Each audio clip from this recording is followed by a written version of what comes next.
Motivation. What is motivation? Let's take a look at the dictionary definition for motivation. I put this in my book, The Project Manager's Guide to Leadership, Management, and Communications. It says motivation, the reasons or reason one has for acting or behaving in a particular way. Also, the general desire or willingness of someone to do something. A motivator is something that has the ability to create a driving force in an individual to act on knowledge, principle, ideas, or concepts.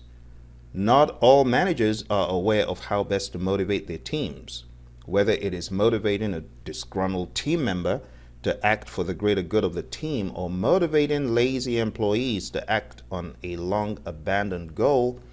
The project manager must be able to weigh the situation and make available the required type and dose of motivation.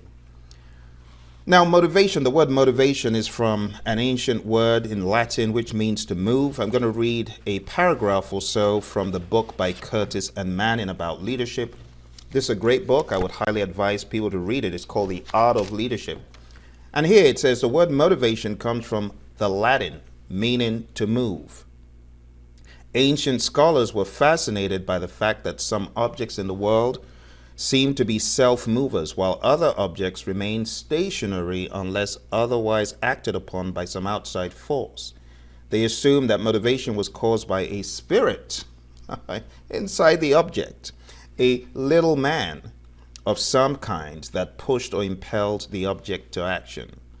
Now, when we talk about motivating in today's workforce, we can liken it to motivating that spirit of the employees, excellence to move and act in a particular way. But when we talk about motivating, there are theories that surround motivating, and I would like us to examine some of these motivational theories as we go through this section. Let's talk about the two broad types of motivating. We have intrinsic motivating and we have extrinsic motivating. What are these? The two broad categories of motivation: intrinsic motivation, motivation driven internally by an individual by interest or enjoyment in a job or endeavor.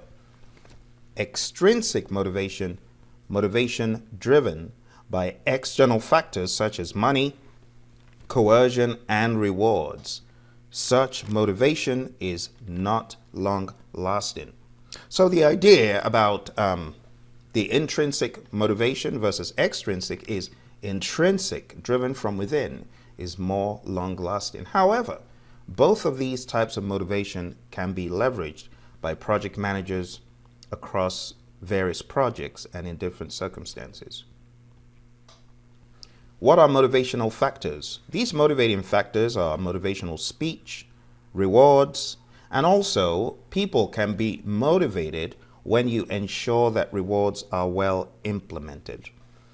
More factors leading to motivation include high employee morale, positive work environment and job satisfaction, challenging work, feeling of accomplishment, achievement, growth, sufficient compensation, rewards and recognition considered important by the individual, employee development, positive mindset, promotion based on merit, career path progress, confidence in management, economic well-being, absence of stress, pleasant work environment, and financial compensation. When you study these, what do you realize? They all have the what is in it for me factor. All of these are tailored towards the employee's taste, and different employees, different team members have different motivating factors. And that is one thing we should consider as project managers. There are three groups of motivational theories. We have internal theories, and these suggest that variables within the individual give rise to motivation and behavior. An example of this is Maslow's hierarchy of needs theory. And we have the process relational theories, the process-based theories. These emphasize the nature of the interaction between the individual and the environment. An example of this is Victor Vroom's expectancy theory. And last but not least, we have external theories, which are focused on elements to explain behavior. Here we have the two-factor theory made popular by Herzberg. So again, motivation is the reason for people's actions, willingness, and goals, the process of initiating and sustaining goal-directed behavior. On the flip side, inspiration is the action or power of moving the intellect or emotions of people. So when we talk about motivation versus inspiration, it is often believed that inspiration is a much stronger conviction, a more compelling conviction that enables a long-lasting result compared to motivation. But nonetheless, as I said, motivation is a very important topic. The first theory that we'll take a look at here is Maslow's hierarchy of needs.